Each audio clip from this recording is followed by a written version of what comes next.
মাঝরাতে যদি অজানা নাম্বার থেকে ফোন আসে আর ফোনেরও পাশে কেউ বলে সে তোমার একদম কাছে আছে, তখন কি তুমি বিশ্বাস করবে?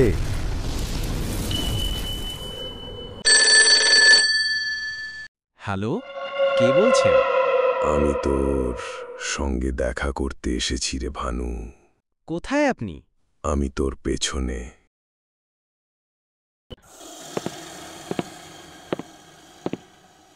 বলো, তোমার কি হয়েছে? তুমি আমার কাছে কি চাও? সে কি তোমাকেও ফোন করেছে? তুমি ভয় পেও না, আমি সব ঠিক করে দেব। আমাকে আপনি বাঁচান বাবা, আমাকেও মেরে ফেলবে। চলো, তোমার সঙ্গে কি হচ্ছে সেটা আজকে দেখি। তোমার বাড়ি চলো, আজকে আমি থাকবো তোমার সঙ্গে।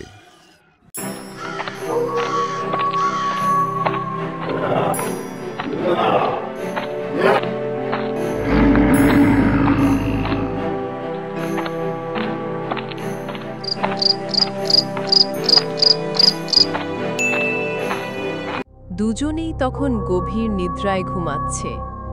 রাত এখন বাজে 1টা। হঠাৎ একটা শব্দে ভানুর ঘুম ভেঙে যায়। সাধু বাবা, আপনি কোথায়? দেখুন, ও চলে এসেছে। আমাকে বাঁচান বাবা। এই ঘরে আয়, আমি এদিকে আছি। আমি একবার বলবো, কে ওকে বিরক্ত করছিস? সামনে আয়, নয়তো আমি তোকে কি করব বুঝতে পারবি। কালো ছায়াটা কাঁপতে কাঁপতে দাঁড়ায়। এবার গলা শোনা যায় প্রথমবারের মতো, একটা ভয়ঙ্কর আওয়াজে। কেন বাঁচাচ্ছিস ওকে সাধু? আমি একা মরতে চাইনি, তা ওরা আমাকে মেরে ফেলেছে, তাই কাউকে মরতে হবে আমার সঙ্গে। সাধু জোরে মন্ত্র পড়তে থাকেন। আগুনের আলো ছায়াটাকে ঘিরে ফেলে। আলো চাই না, আমি আলো চাই না, আমার অভিশাপ শেষ হয়নি। ছায়াটা কেঁপে কেঁপে মিলিয়ে যায়। ভোর হয়ে যায়। ভানু বাইরে বের হয়। পাখির ডাক, শান্ত পরিবেশ।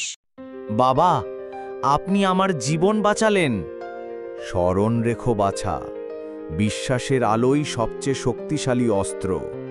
যে অন্ধকার যতই ভয়ঙ্কর হোক, একদিন সে হার মানে। ভূতেরও থাকে দুঃখ, কিন্তু আলো যখন জয়ী হয় তখন অন্ধকারও পথ ছেড়ে দেয়।